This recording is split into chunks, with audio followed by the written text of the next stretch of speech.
In the last video, we spoke about nuclear fusion, and we used this graph to talk about it. We said that nuclear fusion is when two smaller nuclides fuse together to form a larger one that is more stable.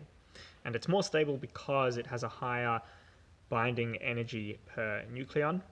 That's what makes the nuclide stable. So when the two smaller ones fuse together to form the larger one, which has a higher binding energy per nucleon, the nuclide is more stable. Therefore, these smaller nuclides, they want to fuse together to form the larger ones to become more stable. And in doing so, they can now release energy because as we discovered in the equation that we've done over the last few videos, as those smaller ones fuse together, there is some mass lost. That mass turns into energy, which is the binding energy. That's the extra energy that's now used as that's why the binding energy per nucleon increases.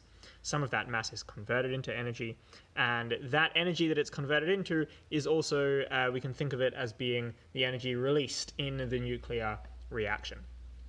What we're talking about today is nuclear fission, and nuclear fission refers to the thing that happens on the right-hand side of this graph now.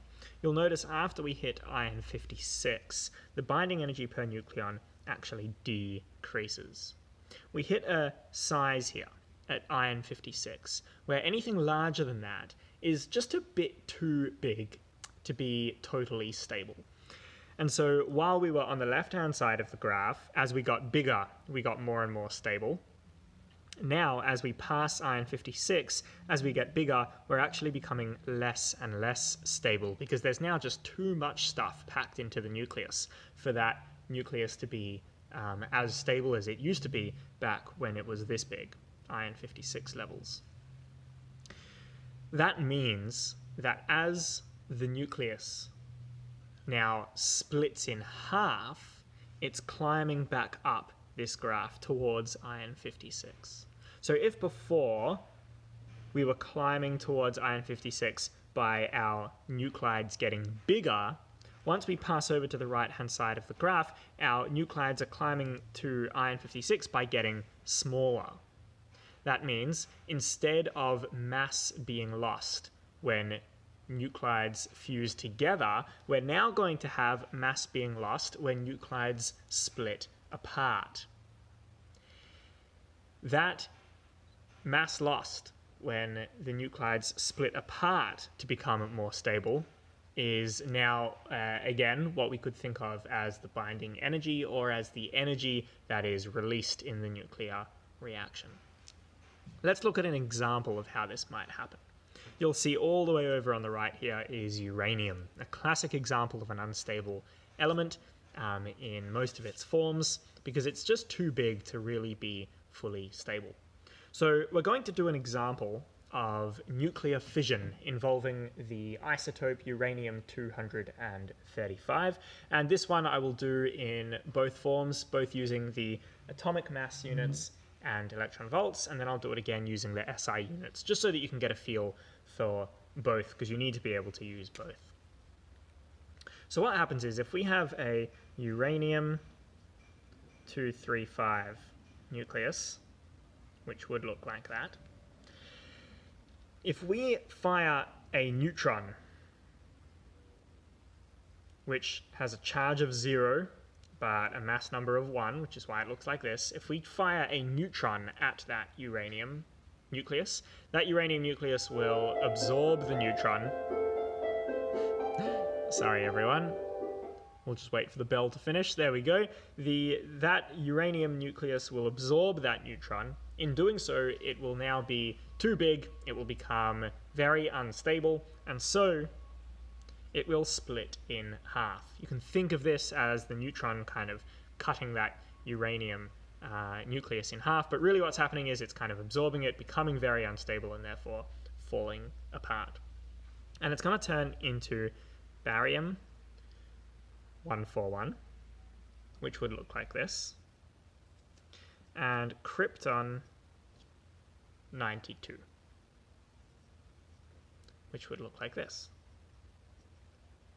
Now, before we do any calculations with this, let's just notice the total mass number here has to be conserved. So on the left here, I've got a total mass number of 236.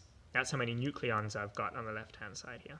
On the right-hand side, if I add these two numbers together, I have a total mass number of 233, which means I'm missing 3 mass numbers. And that's because in this reaction, 3 neutrons are also released. So a barium nucleus, a krypton nucleus, and 3 individual neutrons are flying off when this original uranium-235 nucleus absorbs that neutron. Okay, let's see what happens with the masses in this equation. So first, let's think about it in terms of unified atomic mass units. So the mass of a uranium nucleus, and again, you do not need to remember any of these numbers. They would be given to you if you ever had a question about them. 235.04393 is the atomic mass of uranium-235. A neutron has an atomic mass of 1.00867. Barium is 140.91441.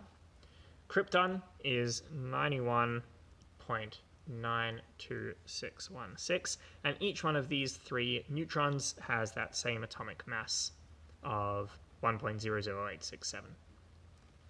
What we need to do now is we need to calculate the total mass on the left-hand side and the total mass on the right-hand side so that we can then calculate our mass defect. So let's start with the left-hand side.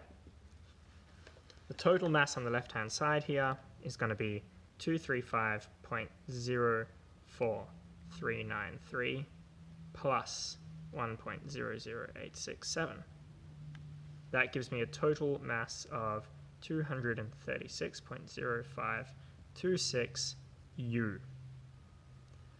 The right-hand side, I need to add up this and 3 of my neutrons. So I'm going to do 140.91441 plus 91.92616 plus 3 times 1.00867.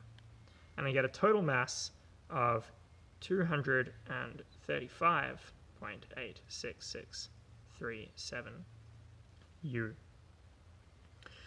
Again, the left-hand side has a greater mass than the right-hand side, but I want you to pay attention to how this is different to the examples that we've done in the past. In the past, we had the smaller nuclides. The sum of the masses of the smaller nuclides was greater than the mass of the larger nuclide because it was climbing up towards iron 56 on the graph.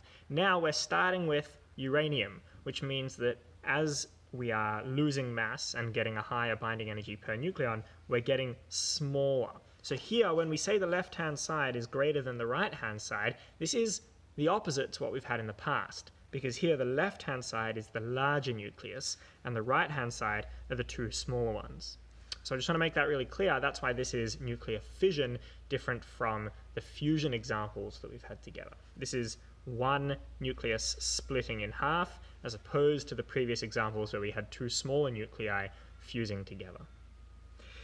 From now, we're going to do the exact same thing as we've always done. We will calculate the mass defect, which is 236.0526 minus 235.86637. That will give me a mass defect of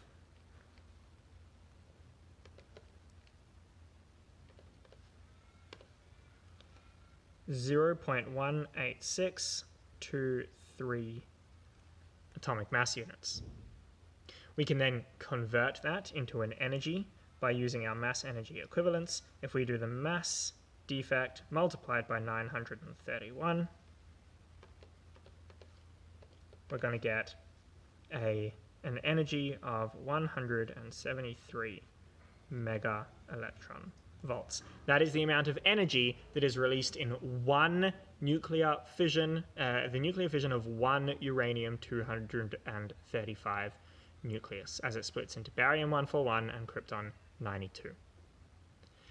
That energy is we can think of that in two different ways, like I've spoken about before. We can think of that energy as that's where this extra binding energy is coming from that is allowing us to become more stable and climb back up this graph. Or we can think of it as the energy released in the reaction as we go, and that we can harness either in nuclear reactors, nuclear bombs, etc., which we'll talk about a bit later on. Okay, let's just quickly, before we finish this video, see how this would work using our SI units. So we calculated a mass defect of 0.18623 U. That mass defect, we can convert that into kilograms by using, and again, you're going to use your formula sheet for this. We have a conversion where 1 U is 1.66 by 10 to the negative 27 kilograms. So if I take that mass defect, 0.18623, and I multiply it by 1.66 by 10 to the negative 27, I'm going to get a mass defect of 3.0914 times 10 to the negative 28 kilograms. I can then use my equation, E equals mc squared. So I'm going to take this number and I'm going to multiply it. So I get 3.0914 by 10 to the negative 28 multiplied by 3 by 10 to the 8 squared.